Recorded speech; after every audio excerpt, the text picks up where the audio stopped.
राधे राधे, जय श्री कृष्णा।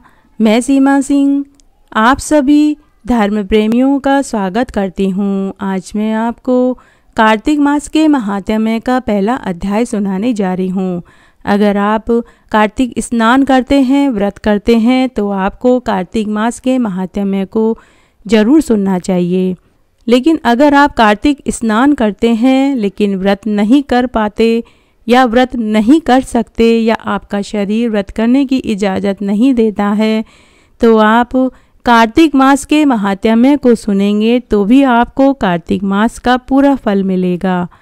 आज मैं आपको कार्तिक मास के महात्म्य के पहले दिन की कथा या पहले दिन का महात्म्य सुनाने जा रही हूँ।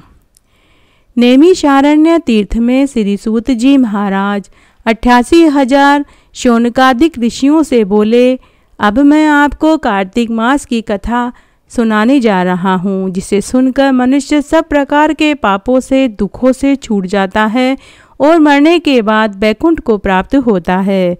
सूत जी बोले, श्री कृष्ण जी से आज्ञा लेकर देव ऋषि नारद जी के चले जाने पर सत्यभामा प्रसन्न होकर लक्ष्मीपति भगवान से कहने लगी, हे नाथ, मैं धन्य हो गई, मेरा जीवन सफल हो गया, मेरे जन्मदाता भी धन्य हो गए, जिन्होंने मुझे जैसी त्रैलोक्य सुंदरी को जन्म दिया, जो आपकी 16 सहस्त्र स्त्रियों के मध्य में आपकी परम प्यारी पत्नी मैं बनी।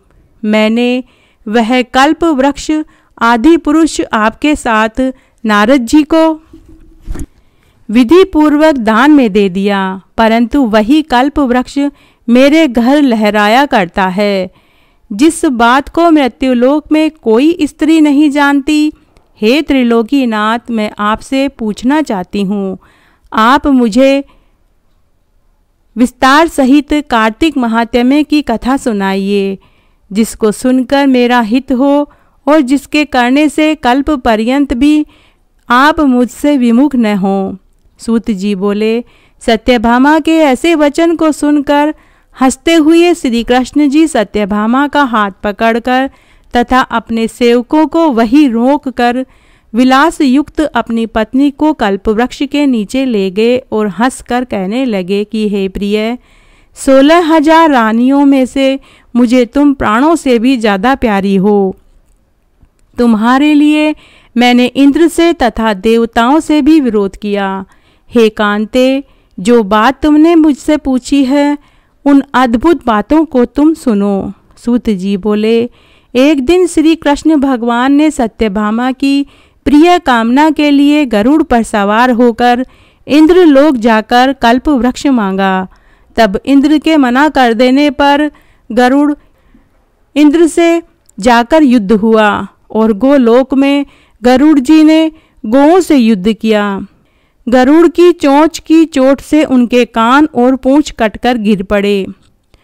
उनसे रुधिर से 3 वस्तु उत्पन्न हुई, कान से तंबाकू, पूंछ से गोभी और खून से मेहंदी।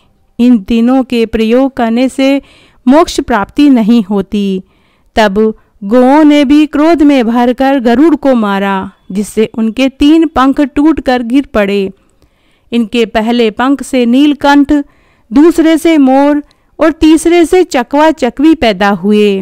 हे प्रिय, इनके दर्शन मात्र से ही शुभ फल की प्राप्ति होती है। यह सुनकर सत्यभामा बोली, हे प्रभु, मैंने पिछले जन्म में कौन कौन से दान, व्रत और जप किया, मेरा कैसा स्वभाव था, मैं किसकी पुत्री थी और मुझे मृत्यु लोक में जन्म क्यों लेना पड़ा। मैंने ऐसे कौन से शुभ कर्म किए जिससे मैं आपकी अर्धांगिनी हुई। कृष्ण बोले, हे प्रिय, जो तुमने पूर्व जन्म में शुभ कर्म किए हैं वह मैं तुमसे कहता हूँ, ध्यान से सुनो। पूर्व समय में सतयुग के अंत में मायापुरी में अत्रि गोत्र में देव शर्मा नाम का एक ब्राह्मण वेद वेदांत का जानने वाला रहता था। वह रोज अतिथियों की सेवा, हवन, सूर्य भगवान की पूजा किया करता था। उसका तेज सूर्य के समान तेजस्वी था। उसके वृद्धावस्था में गुणवती नाम की कन्या हुई। उसका विवाह उस पुत्रहीन ब्राह्मण के चंद्र नाम के अपने शिष्य के साथ कर दिया। चंद्र को अपने पुत्र के समान मानता और चंद्र भी उसे अपने पिता के समान ही सम्मान देता था। एक दिन वो दोनों कुश और समिधा लेने के लिए वन में गए।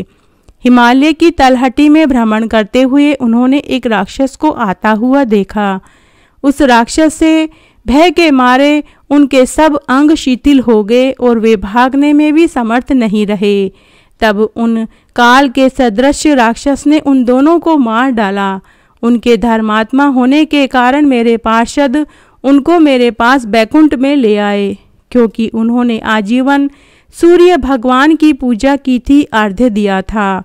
उस कर्म से मैं उन दोनों पर अति प्रसन्न हुआ। शिव, सूर्य, गणेश जी, देवी, इन सब देवताओं की पूजा करने वालों को मरने पर सीधा स्वर्ग ही प्राप्त होता है।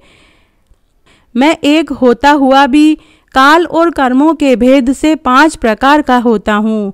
जैसे एक देवदत्त, पिता, भ्राता आदि नामों से बोला जाता है। जब वह दोनों विमान पर चढ़े हुए सूर्य के समान तेजस्वी, रूपवान, चंदन और माला धारण किए हुए मेरे भवन में आए तो दिव्य भोग भोगने लगे। इस तरह आज मैंने आपको कार्तिक मास के पहले दिन की कथा सुनाई। आशा करती हूँ आपको ये जरूर पसंद आएगी। धन्यवाद।